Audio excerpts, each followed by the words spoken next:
देखिए हमारी जो टॉपिक है टेंजेंट्स एंड नॉर्मल्स में, टेंजेंट्स के लिए हम आने जा रहे हैं, तो डायरेक्ट हम टेंजेंट्स पे नहीं आने जा रहे हैं। टेंजेंट्स पे आने के लिए हमें इस चीज़ को पढ़ना जरूरी, जो हमने हेडिंग में लिखा हुआ है, intersection of a line and a circle, फिर ब्रैकेट में लिख दिया पैराबोला, एलिप्स, हाइपरबोला। मीन्स ये हो गया कि अगर हम इंटरसेक्शन किसी लाइन का सर्कल से निकालें या पैराबोला से निकालें या एलिप्स से निकालें या हाइपरबोला से निकालें, सेम वे है, सेम प्रोसेस है, एक ही चीज है। स्ट्रेट लाइन में आप पढ़ के आए पहले उस चीज को, यहां पर हम साइड में थोड़ा सा बता दें। इंटरसेक्शन ऑफ टू लाइंस, आप अगर देखिए कि इनको हमें इंटरसेक्ट कराना है, ये दोनों लाइन हमने एक लाइन L1 = 0 ले ली, दूसरी लाइन क्या ले ली है L2 = 0, इनका इंटरसेक्शन पॉइंट ये P हमने लिख दिया, क्योंकि यहां पर इंटरसेक्शन पॉइंट एक ही है जो अब तक आपने पढ़ रखा है। तो इसमें आपने क्या किया कि कोफिशिएंट ऑफ x को या कोफिशिएंट ऑफ y को क्या किया, इक्वेट करके एलिमिनेट कर दिया, एलिमिनेशन प्रोसेस ले लिया, या सब्स्टिट्यूशन मेथड ले लिया, x की वैल्यू y के फॉर्म में पुट कर दी, y की वैल्यू क्या पुट कर दी, x के फॉर्म। अब आ जाइए यहाँ पर, अगर हम कोई लाइन ले लें, ये लाइन को हमने ले लिया L = 0, अभी इसको लिख दे रहे हैं LX + MY + N = 0, क्योंकि हमने सर्कल ही लिखी तो ये पहले हम सर्कल ही ले लेते हैं। और सर्कल में जो हम लेने जा रहे हैं कोई और नहीं लेने जा रहे हैं, जनरल केस ही लेने जा रहे हैं, x² + y² + 2gx + 2fy + c = 0, ये हमने सर्कल ले लिया और लाइन को यहाँ पर हमने ले ही लिया। अब आइए, चूंकि हमने बात पैराबोला, एलिप्स और हाइपरबोला की भी साथ में की है, तो पैराबोला, एलिप्स और हाइपरबोला की भी इक्वेशन वहां पे हम लिख के दिखा दे रहे हैं।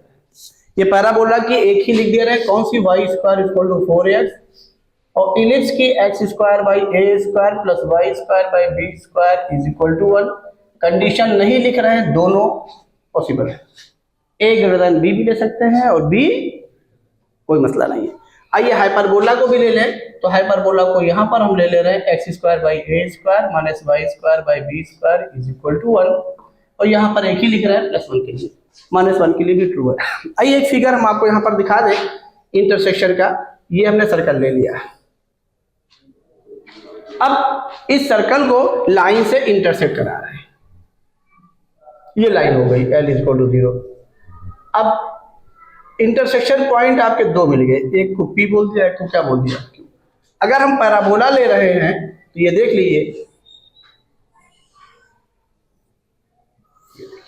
दो इंटरसेक्शन पॉइंट मिल रहे हैं। अगर हम इलिप्स ले रहे हैं, चाहे जो लीजिए, तो देखिए दो इंटरसेक्शन पॉइंट मिल रहे हैं। अगर हम हाइपरबोला ले रहे हैं तो ये देखिए, चाहे इधर वाले को इंटरसेक्ट कराइए चाहे इधर वाले को, देखिए दो मिल रहे हैं।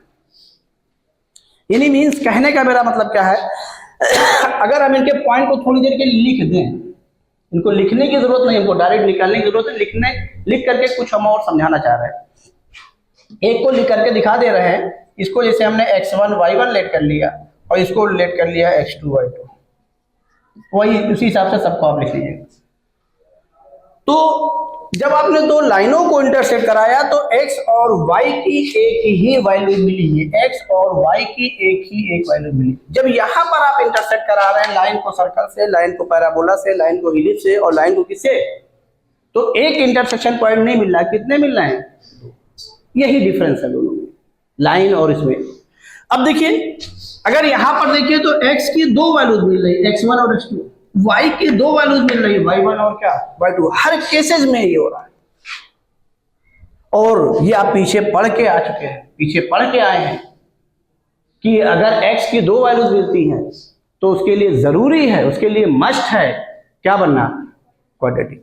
रिजल्ट क्या मिला कि अगर हम इनके इंटरसेक्शन को यूज करने जाएंगे तो हम डायरेक्ट इंटरसेक्शन निकाल ही नहीं सकते हैं बगैर क्या बनाए हुए, तेज बोलिए, क्वाड्रेटिक, बगैर क्वाड्रेटिक बनाए हुए। तो आइए अपनी कैलकुलेशन को हम, चलिए अच्छा इसी पे कर ले रहे हैं, हम सोचे जनरल को ले रहे, सेंटर 0 0 ले, तो हमको कैलकुलेशन कम करनी पड़ेगी, कैलकुलेशन आप करिए, लेकिन चलिए कोई बात नहीं है। अब क्वाड्रेटिक चाहे x में बनाइए चाहे किस में बनाइए, y में। तो अब x या y बनाने के लिए क्या करना पड़ेगा, y की वैल्यू चाहे x में पुट करिए चाहे x की वैल्यू किसके फॉर्म में, तो आपने जो छोटे क्लासेस में इक्वेशन को सॉल्व किया है तो इसीलिए सॉल्व किया, इसी के लिए सॉल्व किया, उसको यूज करने के लिए। जो पीछे की चीजें हम लोग पढ़ के आते हैं ऐसे नहीं है कि वो अननेसेसरी पढ़ रहे हैं। 11 में पढ़ के आ रहे हैं, 12th में यूज कर रहे हैं, 9 में पढ़ के आ रहे हैं, भाई जाहिर फैक्टर पढ़ के आ रहे हैं, यहाँ यूज कर रहे हैं। बता दीजिए ऐसी कौन सी चीज है जिसको आपने अब तक नहीं यूज किया है। तो अब वही चीज हम यहां पर क्या करेंगे, क्वाड्रेटिक बनाएंगे। तो क्वाड्रेटिक बनाने के लिए क्या करेंगे, सब्स्टिट्यूशन मेथड यूज करेंगे। मींस क्या, y की वैल्यू यहां पर x के फॉर्म में पुट करेंगे या x की वैल्यू किसके फॉर्म में। तो चलिए आइए हम y की वैल्यू पुट कर दे रहे हैं यहां से। तो y की वैल्यू निकाल रहे हैं तो क्या हो गया, माइनस lx, और ये क्या, ये भी माइनस कॉमन कर लिया, यहाँ क्या लिख दिया प्लस n, और डिवाइडेड बाई क्या, बोलिए समझ में आया कि नहीं आया, ये अपॉन। अब यही y की वैल्यू अपने इस सर्कल की इक्वेशन में पुट करने जा रहे हैं। जब ये पुट करने जा रहे हैं तो क्या बनने जा रहा है, एक्स स्क्वायर प्लस माइनस का स्क्वायर प्लस हो गया lx प्लस n का होल स्क्वायर अपॉन क्या, m स्क्वायर, यहां पहले से है प्लस 2gx, यहां पे माइनस 2f हो गया अपॉन m, ये m हो गया और माइनस लिख दिया। y की वैल्यू हो गई क्या, lx plus n plus c is equal to 0। तो इस इक्वेशन को देखिए तो ये कोई और इक्वेशन नहीं बन रही है, ये x में क्वाड्रेटिक बन रही है। इसमें सिर्फ और सिर्फ 3 टर्म्स है, एक एक्स स्क्वायर का है, दूसरा किसका है, x का है, तीसरा किसका है, बोलिए कांस्टेंट। तो यहां से एक्स स्क्वायर ये मिल गया, इसके ब्रैकेट को ओपन करेंगे, एलसीएम ले लीजिए m स्क्वायर का, यहां से भी एक्स स्क्वायर मिला, कलेक्ट करिए, यहां से देखिए x का टर्म मिला, यहां से मिला, इसको इंटू करिए इसका, इसको कलेक्ट करिए, कांस्टेंट मिल गया, x में क्वाड्रेटिक बन गई। और क्वाड्रेटिक पे आपने तमाम लेक्चर पढ़े हैं, चीजें पढ़िए, सॉल्व कर लेंगे। चाहे फैक्टर मेथड से सॉल्व करेंगे, चाहे किससे, श्रीधराचार्य के फार्मूले से। x की वैल्यूज आ गई, कितनी वैल्यूज आई, तेज बोलिए। तो x की उसी वैल्यूज को पहली वाली इसमें रखेंगे तो y की पहली वैल्यू आ गई, x की उस वैल्यू करस्पॉन्डिंग जो y की वैल्यू मिली, एक कोऑर्डिनेट आ गया, कोई एक आ गया, चाहे p आ गया चाहे q। इसको हम कंफर्म नहीं कर सकते p है q, लेकिन कोई एक आ गया। और जब दूसरी वाली x की वैल्यू रखेंगे तो उससे करस्पॉन्डिंग y की वैल्यू मिली, तो वो दूसरा कोऑर्डिनेट आ गया, और दोनों इंटरसेक्शन पॉइंट इस तरीके से सब में निकल आएंगे। बोलिए बात समझ में आई कि नहीं आई, इसमें कोई डाउट हो तो बताइए। समझ में आ गया ना, किसी तरह के कोई डाउट, चलिए इसको नोट कर लीजिए। इसी चीज को अब यहीं पर सुन लीजिए, एक मिनट रुक जाइए। क्वाड्रेटिक बना के हमने इसलिए छोड़ दिया है कि आप क्वाड्रेटिक पढ़ के आए, हम अभी इंटरसेक्शन पढ़ रहे हैं। हम क्या पढ़ रहे हैं, इंटरसेक्शन पढ़ रहे हैं। और जब इंटरसेक्शन पढ़ रहे हैं तो इंटरसेक्शन पॉइंट निकाल दिया, जैसे आपने लाइन में निकाला था वैसे यहाँ पे निकाल दिया, इंटरसेक्शन पॉइंट निकाला है। और जब भी इंटरसेक्शन की जरूरत पड़ेगी तो आपको ऐसे ही निकालना। भी आगे क्वेश्चन एडवांस में है ऐसे कि इंटरसेक्शन से टेंजेंट्स ड्रॉ की गई है, कुछ और फॉर्म किया गया है, तो सारी चीजें हैं आपको करना, तो कर लेंगे आगे ना, बोलिए भाई। अब इसको नोट कर लीजिए और फिर अब इसी में क्वाड्रेटिक की प्रॉपर्टी यूज करने जा रहे हैं। किसकी यूज करने जा रहे हैं, क्वाड्रेटिक की। और जब क्वाड्रेटिक यूज करने जाएंगे तो अभी हमारा स्पेशल केस वो टेंजेंट का आने जा रहा है। जब देखिए इसको नोट करिए फिर आगे चलिए। आइए देखिए, इसको हमने नहीं सॉल्व किया, आप लोगों ने सॉल्व किया, ये हमने इक्वेशन लिख दी। अब इक्वेशन का सही होना गलत होना ये आपकी जिम्मेदारी है, क्योंकि वीडियो बन रही है इसलिए हम अपने ऊपर, चूंकि हमने इसको सॉल्व नहीं किया है, आप ही लोगों ने सॉल्व करके दिया है, तो आपकी जिम्मेदारी पर, क्योंकि आप लोग जिम्मेदार लोग हैं, मुझे यकीन है, पूरा यकीन है सही लिखे होंगे, इसलिए मैंने लिख दिया। तो अब ये क्वाड्रेटिक इक्वेशन बन गई और इसी को आपको सॉल्व करने के लिए मैंने कहा था, सॉल्व करके वैल्यूज निकाल लेंगे। ये जो बताया था कि x की 2 वैल्यूज आएंगी, यहाँ रखेंगे तो उसके करस्पॉन्डिंग y की वैल्यूज आ जाएगी। अब लेकिन यहाँ पर फिर क्वाड्रेटिक की प्रॉपर्टी फॉलो हो रही है। किसकी प्रॉपर्टी, तो ये जो कंडीशन अराइज हो रही है, ये जो क्वाड्रेटिक है, ये जो कंडीशन हमने यहाँ पे फिगर में बना रखा है, ये 2 वैल्यू दोनों क्या है, रियल एंड डिस्टिंक्ट हैं। तो डिस्टिंक्ट है तो इसका मतलब क्या, जो क्वाड्रेटिक है ये बी स्क्वायर माइनस 4ac क्या, बोलिए ग्रेटर देन 0। खाली क्वेश्चन ऐसे भी आता है, जेईई मेन वगैरह में, एडवांस में पुराने क्वेश्चन में है कि क्या कि कोई लाइन दी रहेगी, सर्कल दिया रहेगा या पैराबोला या एलिप्स हाइपरबोला कहा जाएगा, इसको दो डिस्टिंक्ट पॉइंट पे कट कर रही है तो उसमें कोई कांस्टेंट उसकी वैल्यू निकालिए। तो आप यही यूक्लिड से सॉल्व करके निकाल लेंगे जो क्वाड्रेटिक में आप पढ़ के आए। अब इसके दोनों रूट्स रियल एंड डिस्टिंक्ट हो गए और इसके दोनों रूट्स क्या हो सकते हैं, इक्वल हो सकते हैं। जब इसके दोनों रूट्स इक्वल होंगे तो यही लाइन क्या हो जाएगा, x2 किस पर चलाएगा, x1 पर। तो यानी पॉइंट Q ही उठ करके कहां चलाएगा, बोलिए पॉइंट P पर। ये लाइन बन जाएगी और फिर ये लाइन क्या बन गई, बोलिए टेंजेंट। तो जब x2 is equal to x1 होगा तो ऑटोमेटिक जब यहां वैल्यू पुट करेंगे तो y1 is equal to y2, भाई दोनों बराबर हो गए तो y की वैल्यू भी दोनों क्या होगी से। तो ये किस कंडीशन को शो कर रहा है, टेंजेंट को। तो इसका मतलब क्या हुआ कि कोई लाइन, बोलिए भाई, सर्कल, पैराबोला, एलिप्स, हाइपरबोला की टेंजेंट कब होगी, जब b square minus 4ac is equal to क्या होगा, 0 होगा। ये जनरल कंडीशन होगी, हमेशा ध्यान रखिए। क्योंकि अभी जब हम इक्वेशन ऑफ टेंजेंट पढ़ेंगे तो स्टैंडर्ड फॉर्म में पढ़ेंगे और एडवांस वाले क्या करते हैं, स्टैंडर्ड को यार थोड़ा सा उसमें टर्म चेंज कर देंगे, स्टैंडर्ड नहीं रह जाएगा तो आपको यही से जाना पड़ेगा, तो वो सारे फेलियर हो जाएंगे बच्चे। अब बताइए किस कंडीशन के अलावा ये लाइन ऐसे भी तो हो सकती है। तो ये क्या हो गया, इंटरसेक्ट नहीं कर रही है, लेकिन ये इंटरसेक्ट नहीं कर रही लेकिन टच कर रही है। दूसरी कंडीशन क्या हो गई, लाइन सर्कल को ना ही टच कर रही और ना ही इंटरसेक्ट कर रही। तब क्या हो जाएगी कंडीशन, इसके दोनों रूट्स इसके लिए क्या हो जाएंगे, इमेजिनरी। तो यहां से कंडीशन हो गई तीसरी, क्या, ये B square minus 4ac less than 0। अब हमें इसी पे फोकस करना है, हमारा मेन टॉपिक है। लेकिन ये दोनों भी टॉपिक हमारे उसके, ऐसा नहीं है कि नहीं। तो जो आप देख रहे हैं जो तीनों कंडीशन अराइज हुई है वो इंटरसेक्शन। अब देखिए यहां पर इंटरसेक्शन का कितना बड़ा रोल है, सब कुछ इंटरसेक्शन पर है, क्योंकि वहीं से ओरिजिनेशन किसकी है, टेंजेंट की। जो पूरी आपकी टॉपिक जो मैंने यहाँ पे लिखा है टेंजेंट, वो वही है। टॉपिक देखने में बहुत छोटी है, कुछ है ही नहीं जो आप पीछे पढ़ के आए, लेकिन अब इसका रोल देखेंगे। और टेंजेंट आप देख रहे हैं क्या है, एक लाइन। और जाहिर है लाइन के बारे में आप कितना पीछे पढ़ के आए हैं, स्लो फॉर्म में भी पढ़ के आए, इंटरसेक्ट फॉर्म में भी पढ़ के आए हैं, जनरल फॉर्म में भी पढ़ के आए हैं, हर फॉर्म में पढ़ के आए हैं। लेकिन यहां पर हम जो प्रेफरेंस देंगे वो किसको देंगे, स्लो फॉर्म को। किसको देंगे, स्लो फॉर्म। बात समझ में आ गई कि नहीं आ गई, बोलिए, कोई डाउट तो नहीं ना। हाँ, इसको भी नोट कर लीजिए। फिर अब हम इक्वेशन ऑफ टेंजेंट निकालने जा रहे हैं। तो कंडीशन आई, लेकिन अब हम इक्वेशन ऑफ टेंजेंट निकालने जा रहे हैं। नोट कर लीजिए।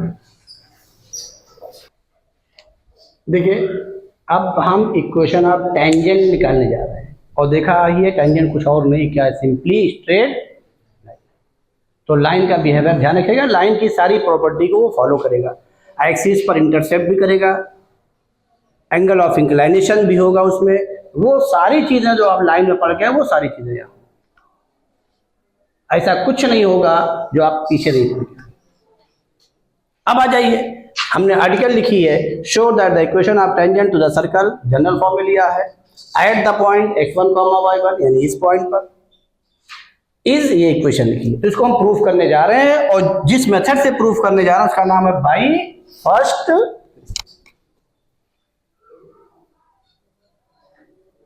अब बताइए इसको टेंजेंट होने के लिए क्या हुआ, पॉइंट Q किस पे आया, P पर। x2 किसके इक्विवेलेंट आया, x1 के और y2। लेकिन वेरी बिगिनिंग ये क्या है, इंटरसेक्टिंग क्या है, लाइन है। बाद में आपने इंटरसेक्ट कराया ना, पहले इंटरसेक्शन ही तो लिया दोनों पॉइंट x1 y1। तो पहले ये लाइन मिली है, बाद में टेंजेंट मिली, पहले ये लाइन लिख लीजिए। ये क्या है, ये क्या है, equation of line passing through. आइए ले लीजिए।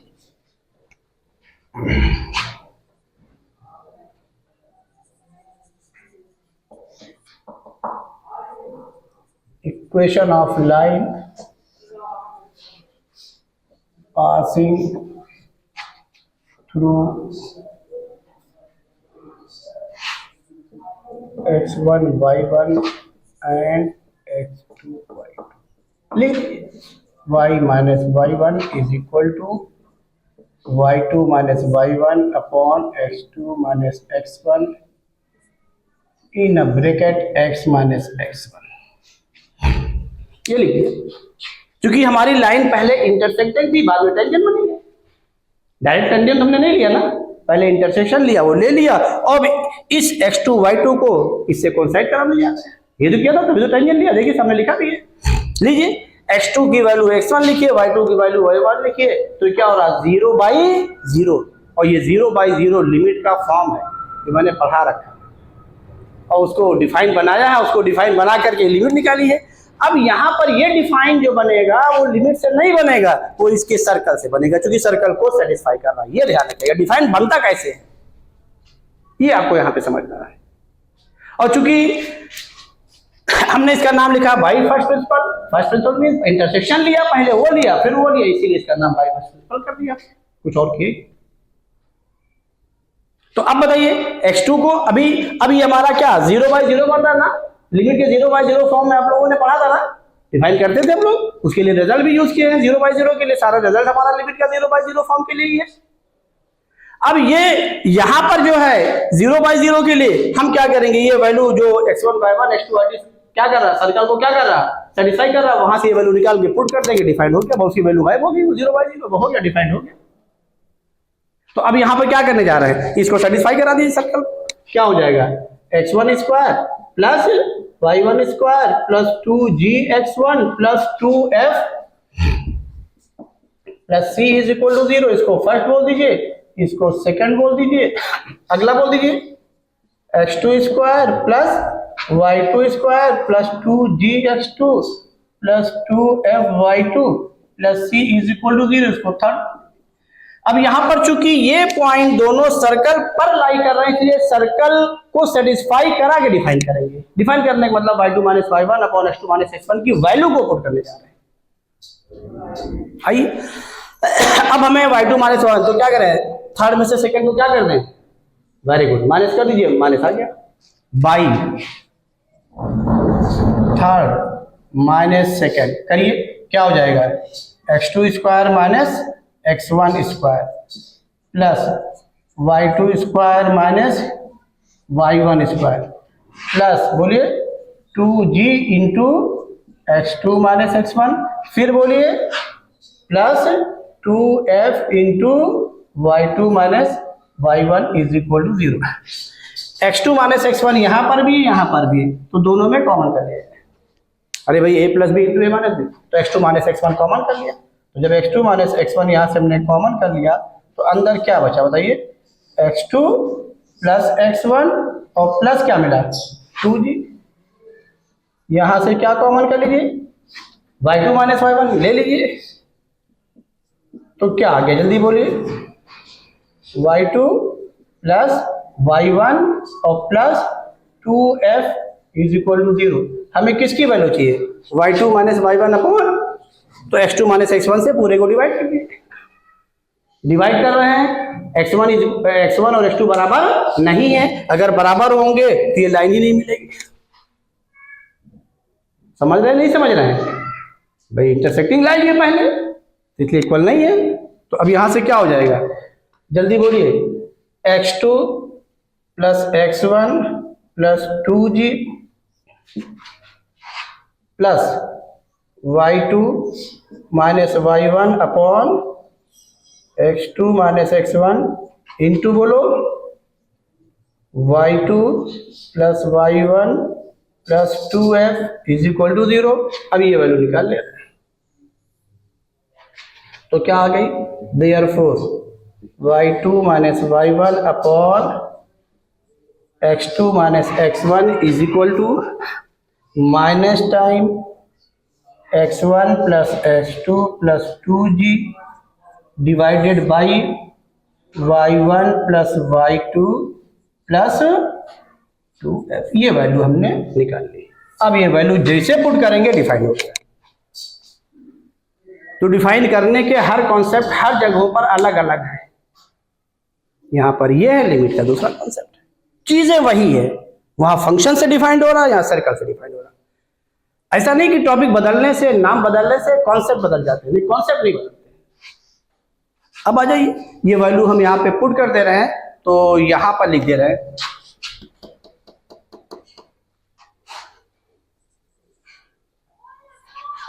y first, y minus y1 is equal to y2 minus y1 की वैल्यू हो गई minus time x1 plus x2 plus 2g upon y1 plus y2 plus क्या 2f, और ब्रैकेट में जो बचा वो लिखिए, क्या लिखने बोलिए, x माइनस x1।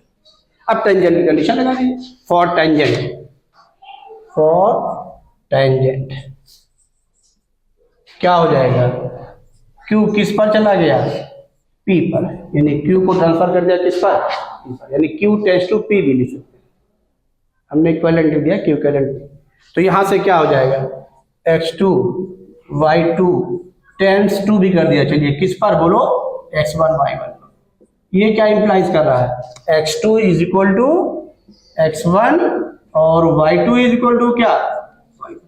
हम y1 is equal to y2 भी कर सकते थे, x1 is equal to x2 लेकिन अगर कोई पॉइंट ले रहे हैं तो प्रेफरेंस किसको देंगे, 1 सफिक्स वाले को, 2 सफिक्स वाले को। भाई आप अगर कोई पॉइंट पहले लेट करते थे तो क्या लेट करते थे, x1 y1 की पहले x2 y2 लेट करते थे, तो इसीलिए वो प्रेफरेंस भी दिया हमने।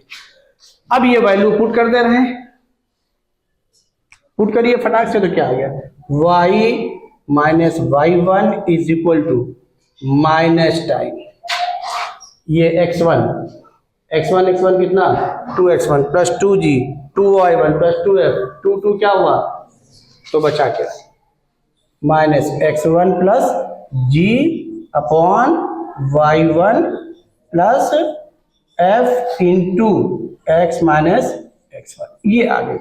लेकिन अभी हमारे रिजल्ट तक हम लोग नहीं पहुंचे, अब हमारे पास कोई जगह भी नहीं बची, हम कहाँ लिखें।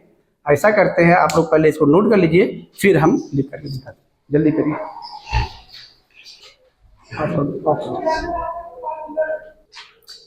देखिए इसको हम क्रॉस मल्टीप्लाई किया हमने, तो क्रॉस मल्टीप्लाई करने पर ये मिला, हमने नहीं किया, स्टूडेंट ने किया, ये मिला।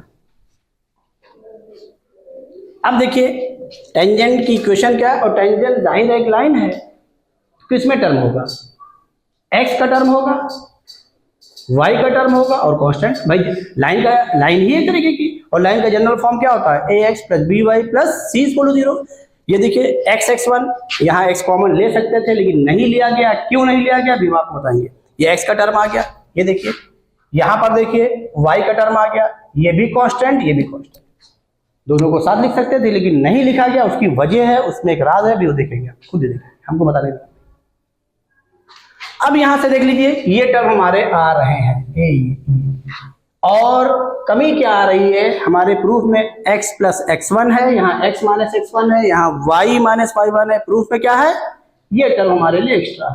तो चूंकि x1 y1 पे लिख रहे हैं और x1 y1 और x2 y2 दोनों को आपने सेटिस्फाई कराया था, तो वैल्यू क्या मिली थी, x1 square plus y1 square plus 2gx1 plus 2f। तो ये वैल्यू हम निकाल रहे हैं, डायरेक्ट ये निकाल रहे हैं माइनस की। तो यहां से क्या मिलेगी, 2gx1 plus 2fy1 plus c is equal to, यहाँ था x1 square plus y1 square, उसी को हमने उधर ट्रांसफर कर दिया, और जब ट्रांसफर कर दिया तो क्या हुआ, माइनस कॉमन हो गया, अंदर क्या आ गया, x1 square plus y1 square.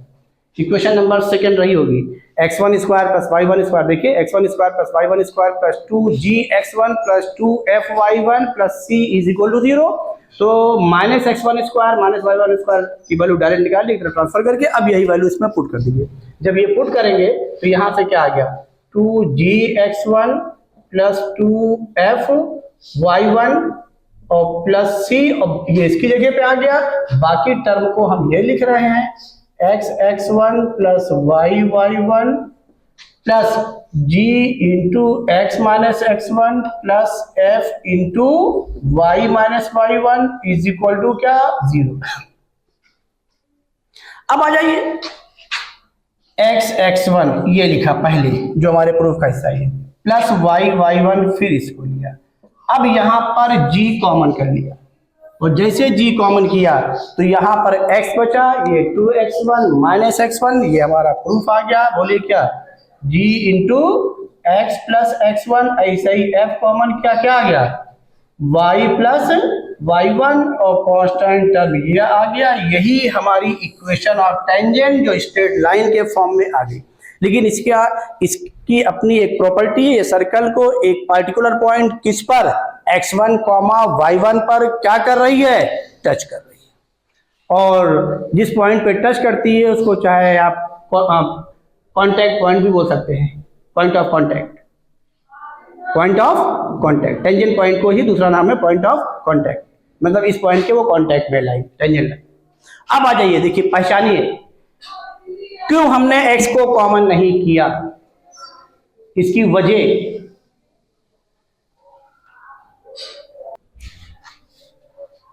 ये टेंजेंट जो है इस सर्कल की है। आइए पहचानिए, इस सर्कल में कितने टर्म है, 1 2 3 4 5, 1 2 3 4 5। अब पहचानिए एक्स स्क्वायर किससे रिप्लेस हो गया, एक्स x1 से। भाई क्वाड्रेटिक पावर 2 रहता, लाइन होती ही नहीं कभी। तो ये मैंने प्रूफ करके दिखाया, ध्यान रखिएगा। एक्स स्क्वायर किस, ये प्रूफ करने की वजह यही है, एक्स जिसे रटना ना पड़े, एक्स स्क्वायर किससे रिप्लेस हो गया, वाई स्क्वायर किससे रिप्लेस हो गया, वाई बाई 1 से। तो यहां हम लिखते जा रहे हैं, ये देखिए एक्स स्क्वायर को आप रिप्लेस कर दीजिएगा एक्स x1 से, वाई स्क्वायर को आप रिप्लेस कर दीजिएगा ये किससे, वाई बाई 1 से। अब यहां आइए, ये देखिए जी तो आ ही रहा है, यानी 2x किससे रिप्लेस हुआ है, x प्लस x1 से। तो x किससे रिप्लेस होगा, x प्लस x1 बाई 2, क्योंकि हो सकता है वहां 2 क्वेश्चन में ना मिले, इसलिए x की ही वैल्यू निकालेंगे। यानी x किससे रिप्लेस हुआ है, बोलिए x प्लस x1 बाई 2। फटाक से बोलिए y किससे रिप्लेस हुआ है, y प्लस y1 बाई 2, और बाकी कोई चेंज नहीं, c ऐसे ही है। अब अगर आपको इक्वेशन ऑफ टेंजेंट किसी पार्टिकुलर पॉइंट पे लिखना होगा तो जो हमारी general equation of second degree है वो क्या है, ax square plus 2hxy plus by square plus 2gx plus 2fy plus c is equal to 0। उसमें x square y square x y के ही टर्म है, इसके अलावा और कोई टर्म नहीं है। तो आपने देख लीजिए कि अगर अब किसी की भी टेंजेंट लिखनी है तो हमने सर्कल की टेंजेंट नहीं कंप्लीट की, हमने पैराबोला भी कंप्लीट कर दी, इलिप्स भी कर दी, हाइपरबोला, सब की टेंजेंट लिख दी। मान लीजिए अभी कभी ऐसी जरूरत पड़ जाए आपको टेंजेंट की तो आप इसको यूज कर लीजिए। अब एक टर्म और, चूंकि हमारा सर्कल, पैराबोला, इलिप्स, हाइपरबोला, जितने चीजें, जितने का मैं नाम ले रहा हूं, जितने पाथ का मैं नाम ले रहा हूं, जितने लोकस का मैं नाम ले रहा हूं, जितने सरफेस का मैं नाम ले रहा हूं, सारे के सारे सरफेस जो है वो किससे ड्राइव्ड है, general equation of second degree, ax square plus 2hxy। तो आइए एक टर्म और बच रहा कौन, x इंटू वाई। तो x इंटू वाई को भी आप रिप्लेस कर दीजिएगा ये xy1 प्लस yx1 बाई 2 से ये रिप्लेस कर दीजिएगा। मान लीजिए कभी ऐसा क्वेश्चन आ गया कि एक पार्टिकुलर पॉइंट पे आपको टेंजेंट की जरूरत पड़ी तो आप डिफरेंशिएशन मत यूज करिए, आप इसी से निकल जाइए यही लिख करके, और टेंजेंट तुरंत आपने लिख लिया। अब उसको जहां यूज करना होगा आप लिख लेंगे। ये देखिए ये भी लीनियर है एक्स वाई में, दूसरा टर्म नहीं है। बात समझ में आई कि नहीं आई, कोई डाउट हो बताइए। प्रूफ का तरीका यही है, एक हमने इसलिए जनरल इक्वेशन ऑफ सर्कल को लेकर के दिखा दिया, और देख लीजिए प्रूफ करना मेरा मकसद नहीं था, प्रूफ करना मकसद नहीं था, इस चीज को एक्सप्लेन करना था कि जो भी कर्व है उनकी टेंजेंट आप किसी पार्टिकुलर पॉइंट पे कैसे लिख सकते हैं, क्या करना है, ये हमने इसके वर्किंग रूल में, ये नोट्स में आप लिख लीजिएगा, ये इंपॉर्टेंट पॉइंट में लिखा के दिखा दिया। इसलिए प्रूफ किया है कि प्रूफ में क्या क्या चेंज आ रहा है, जितने टर्म यहां थे उतने ही टर्म यहां है, नंबर ऑफ टर्म्स नहीं बदले हैं, खाली वैल्यूज रिप्लेस हो रही है, आप भी रिप्लेस कर दीजिए। बोलिए बात समझ में आई कि नहीं आई, जल्दी नोट करिए, आगे चले। देखिए हमने आपको equation of tangent at a given point जो कार्टेशियन फॉर्म में होगा x1 y1 के फॉर्म में होगा उस पर टेंजेंट लिखना बता दिया, कैसे लिखेंगे। और ये आपको मालूम है सर्कल, पैराबोला, एलिप्स, हाइपरबोला सभी ड्राइव्ड हैं from general equation of second degree. General equation of second degree क्या है?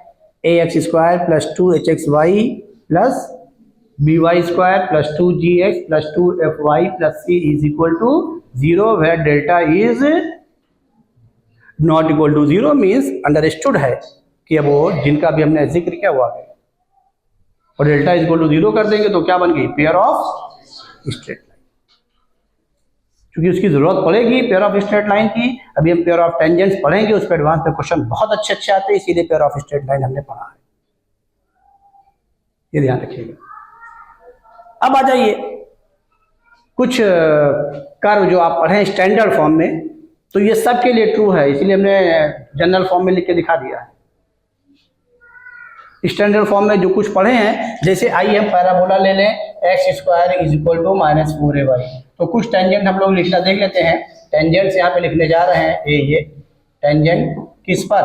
एट x1 y1, ये कोई पार्टिकुलर पॉइंट होगा, ये ध्यान रखिएगा।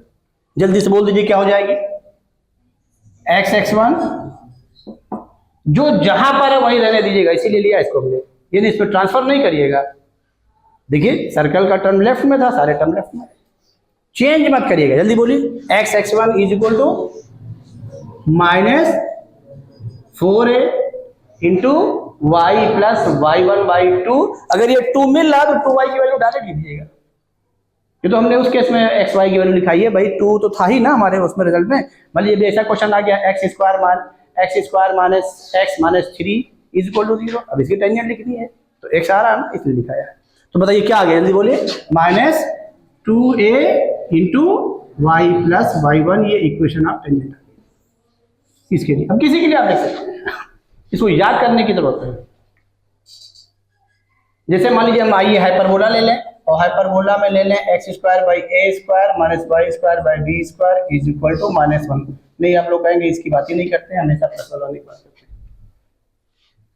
अब अगर इसकी भी टेंजेंट लिखना, लिख दीजिए, जल्दी बोलिए, फिर बोलिए x1 अपॉन, फिर बोलिए अपॉन इज इक्वल टू, बस हो गया। कोई डाउट इसमें? तो अब और बाकी को मैं नहीं लिख रहा हूं। तो ध्यान रखिएगा जो पैराबोला हम लोगों ने पढ़ा है, y is equal to ax square plus bx plus c, याद आ रहा? x equal to ay square plus by plus c, इसकी भी टेंजेंट लिख लेंगे। बोलिए, अरे वो भी तो पैराबोला है, वो भी तो स्टैंडर्ड फॉर्म में कन्वर्ट हुआ है ओरिजिन को शिफ्ट करके। तो y is equal to ax square, a ये हम लिखने जा रहे हैं, a ये y is equal to ax square plus bx plus c, चूंकि इसको भी हमने पढ़ाया पैराबोला में। बताइए जल्दी से, y प्लस y1 बाई, चलिए, is equal to ax1 plus b by और प्लस, अब इसको क्रॉस मल्टीप्लाई करके, इसकी जरूरत नहीं है, इसको जो है क्रॉस मल्टीप्लाई करके लाइन के फॉर्म में लिख दीजिए। सब बाद में लाइन के ही फॉर्म में लिखना है, इस फॉर्म में सिर्फ जिससे आपको देखना हो कि कर्व जिस फॉर्म में है उसको कैसे हम रिप्लेस कर रहे हैं। बाद में तो टेंजेंट क्या है, एक लाइन ही तो है, तो वही फॉर्म आएगा ax plus by plus c equal to 0, lx plus my plus m equal to 0, यही फॉर्म आएगा, इसके अलावा दूसरा नहीं आएगा। बोलिए, बात समझ में आ गई कि नहीं आ गई? तो देखिए हम लोगों ने क्या किया, हम लोगों ने इंटरसेक्शन वाला केस लिया लाइन का, और उसके बाद उसको क्या किया, इंटरसेक्शन भी पढ़ लिया, और उस पॉइंट को फिर कोइंसाइड करा के क्या बना दिया, टेंजेंट, यानी b square minus 4ac greater than 0 भी पढ़ लिया, b square minus 4ac less than 0 भी। अब b square minus 4ac is equal to 0 को भी पढ़ने जा रहे हैं। समझ में बात आएगी? उसमें भी एक क्वेश्चन हम करके दिखा दे रहे हैं, जिससे आपके दिमाग में बात रहे। फिर इक्वेशन ऑफ टेंजेंट को फिर हम पढ़ने जा रहे हैं। अभी टेंजेंट का बहुत बड़ा रोल है, अभी हम आपको बता रहे चलना है, जल्दी इसको नोट कर लिया जाएगा। देखिए हमने दो क्वेश्चन लिखा है, और जो अभी हमने आपको पढ़ाया इंटरसेक्शन ऑफ अ लाइन, उसमें 3 केसेस पढ़े क्वाड्रेटिक बना करके, एक इंटरसेक्शन पॉइंट निकालना, ये तो अलग केस था, पढ़ ही चुके थे पहले ही।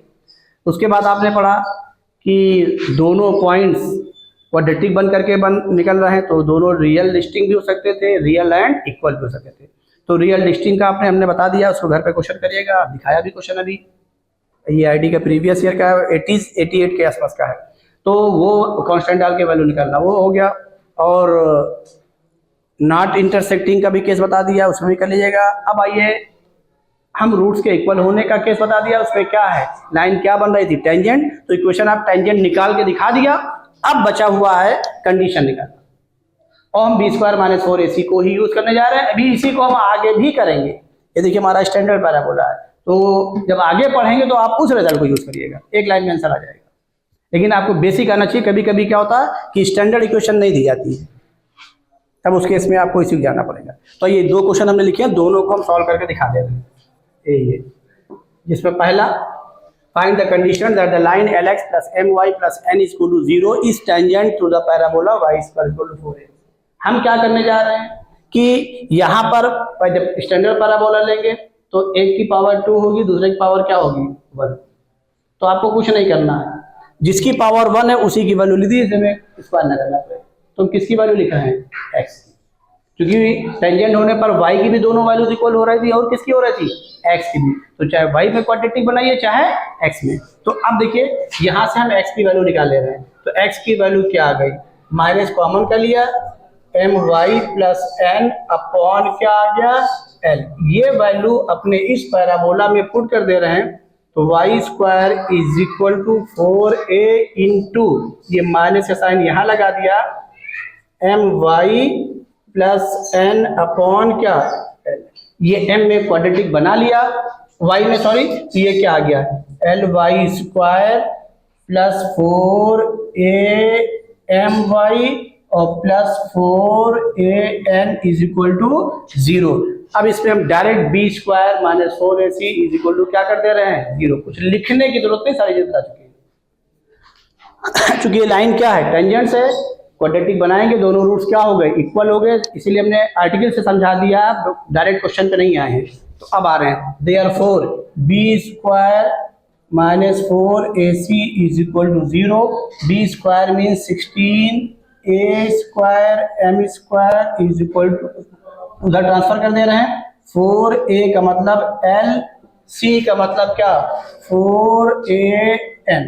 तो ये 16 ये कैंसिल हो गया, यहाँ से a कैंसिल हो गया, बचा क्या, am² = क्या ln। यही कंडीशन आ गई,